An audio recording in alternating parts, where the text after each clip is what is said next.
Ladies and gentlemen, welcome back to the Pitch Side Podcast channel. I am your host, the HOD of the PSP. Like, share, as usual, comment on this video what you think of what I'm going to be saying, and subscribe most importantly to the channel.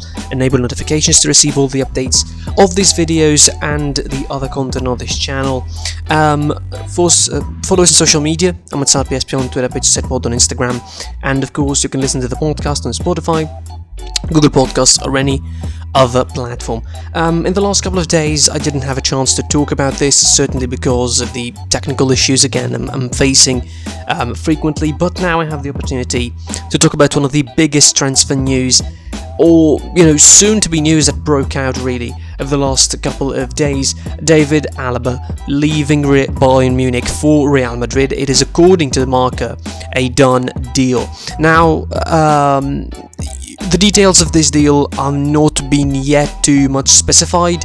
The general consensus is that David Alaba is going to be paid £11 million, something around that region, per year in Real Madrid, which is roughly the same that he gets with Bayern Munich. Really, he gets around 13 million euros in Bayern. But certainly, this is a deal that has been brewing for some sorts. Real Madrid, of course, were the first sort of in the queue to line up for David Alaba's signing. There was a lot of clubs interested as well in that. Chelsea, Man City, Liverpool at a certain point all seemed interested in David Alaba, but in the end it looks like the race is done for Real Madrid. Now whether this is a confirmed deal or not remains to be seen really, because again, the details are not specified. Marca do not exactly have the best track record when it comes to breaking transfer deals, but they are a close circuit sort of newspaper to Real Madrid and to the presidency of Real Madrid, so we don't know exactly how much true is that. So if true, and I'm assuming it is, because the word is out that David Alaba is not going to be resigning, not going to be renewing the contract with Bayern Munich, despite the attempts from the board to convince him. He demanded a higher wage, demanded a higher salary, demanded a sort of a more lucrative deal, which the board didn't give him, and it's understandable that it cannot give him that deal considering the situation, circumstances, and the pandemic. So it's understandable again that he's not going to be getting that kind of lucrative deal. The board gave him a deadline in late October. I think they gave him a deadline with an offer to accept. He didn't accept, so it was written in stones that he's not going to be renewing his contract with Bayern Munich. Now, what's next for him and what's next for Bayern? These are, I think, the two axes that we should focus on. What's next for him? Obviously, at 28 years of age, he's still in his prime pretty much. He still could give, 5, 6, 7 years of professional level to Real Madrid, which is going to be which is a second career in of itself, considering that he spent 8 years with Bayern as well. It's a new challenge, obviously, for him. He did it all with Bayern. Let's not dismiss the guy, because I saw some fans on Twitter, some Bayern fans, really jump in a conclusion trying to discredit David Alaba's whole career just because he wants to leave. Every player now wants to leave. There's no such thing as loyalty these days in football. Probably the last loyal player to his club was Francesco Totti to Roma. Even Messi, who we expected that, is going to be too loyal to Barcelona, was about to leave, and potentially would leave as well this summer, so it's not exactly a question of loyalty. It's pretty much a question of new challenge for David Alaba. Does he want a new challenge? Does he really need this kind of, does he want that kind of atmosphere in the Premier League, in the La Liga, sorry? He did it all again with Bayern. He won 2 Champions Leagues, he won multiple Bundesliga titles, multiple cup titles, World Cup trophies, World Cup clubs, of course, trophies with Bayern. He did everything possible. He was one of the greatest left backs in the club, one of the best centre backs in the club when he was makeshift in that position, really, and he's proven his worth. And he's going to Bayern, and it's going to be a winning deal for Bayern, really, because for Real Madrid, sorry, it's going to be a winning deal for them. Because he can do both jobs. He can be a centre-half and he could be a left-back. So that is going to be, an incredible addition.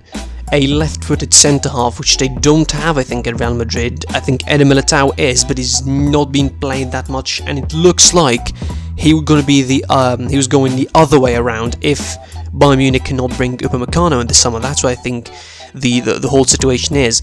So it's pretty much David Alaba going to Real Madrid, Eder Militao going the other way around. So in terms of the challenge, I think it's as big of a challenge as it could get for David Alaba. Now, at this stage of his career, he has done it all.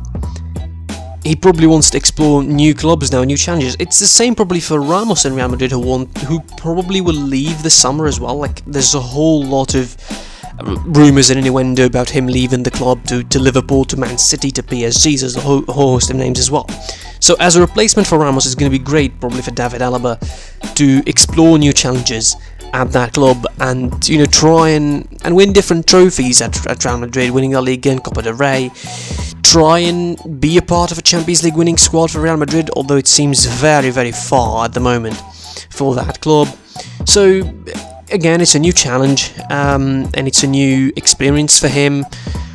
Probably at the right time, because again, he done it all with Bayern. I don't think there's any point of keeping him. As much as I respect him, as much as I love David Alaba, and I think he had a stellar career again at Bayern, and I love him, but it's time to let him go. I think if he doesn't want to stay, you don't need to let him stay. He needs to go instantly. And Real Madrid, he won't find a lot of places better than Real Madrid to stay in and to settle in.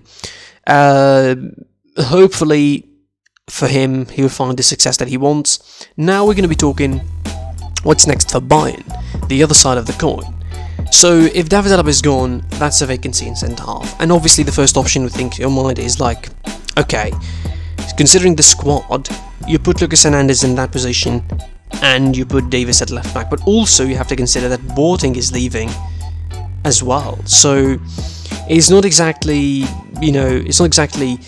a long list or a plethora of wide options you have to choose from. It's Lucas Hernandez and Nicolas Süle, and that's about it for the centre-half position. So you need to buy centre-halves. So again, I mentioned it earlier, Eder Militao probably going the other way around. Maybe those are talks of Upamecano.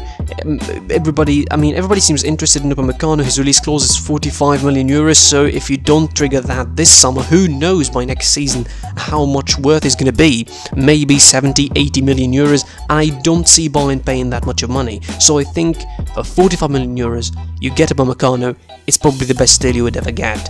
Eder Militao, he might explore himself, he might exploit and discover himself again at Bayern Munich. Who knows what's going to be happening if Bayern Munich buy him. I think he's a decent defender. He had some good performances with Real Madrid, but he's now been sidelined completely. He's not being used properly.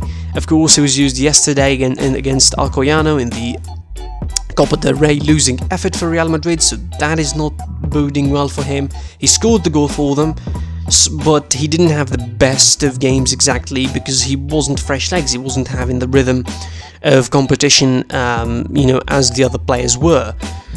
So Eder Militao or Upamecano coming to the club, these are, I think, your prime targets in that position as centre-half. The whole team needs reinforcing, by the way, not just the centre-half position, but I think the centre-half position is one of the most important ones, because the fact that you only have Süle and Lucas Hernandez by a certain point, that is going to be really worrying. And with the defensive performances that Bayern are putting, this is not going to be exactly the best combination that you have. You need to always have a backup.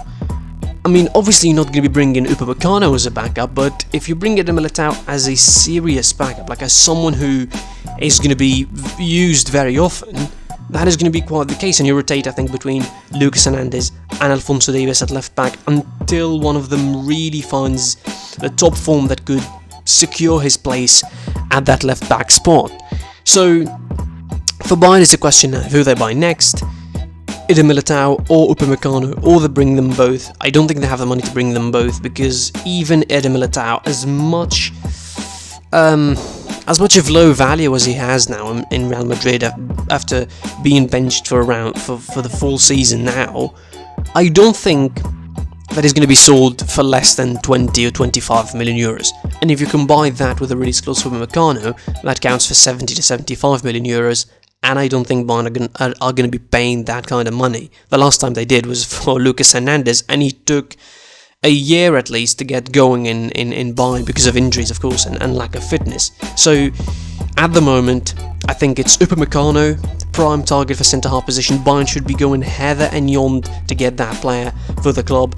Eder Militao should be a second option, but obviously you need to consider other options as well in the market. There's a lot of centre-halves that are really decent in the Bundesliga. There is a lot of centre-halves that are really decent outside of the Bundesliga. You could get them. So Bayern should be really careful when they plan the next move for the next centre-half of the club, because it is crucial it's crucial that they really buy a very good centre-half to fill that void, because David Alaba isn't anyone. He's not any centre-half, he's not any left-back. You need someone who can fill that void really, really well. You don't have a lot of left-footed centre-halves in the world, and certainly you're going to be losing one of the best in David Alaba, so you need to be bringing someone who can be good and could fill that position really well. And again, I don't think of anyone better than Upamecano at the moment, unless someone pops up from out of nowhere and Bayern scouts, surprise us with a defender that could be really the next David Alaba. That's all I got to say. Like, share, again, subscribe to the channel, most importantly, enable notifications to receive all the updates from these kind of videos and all the content on this channel. Follow us on social media. I'm at PSP on Twitter, PSP on Instagram.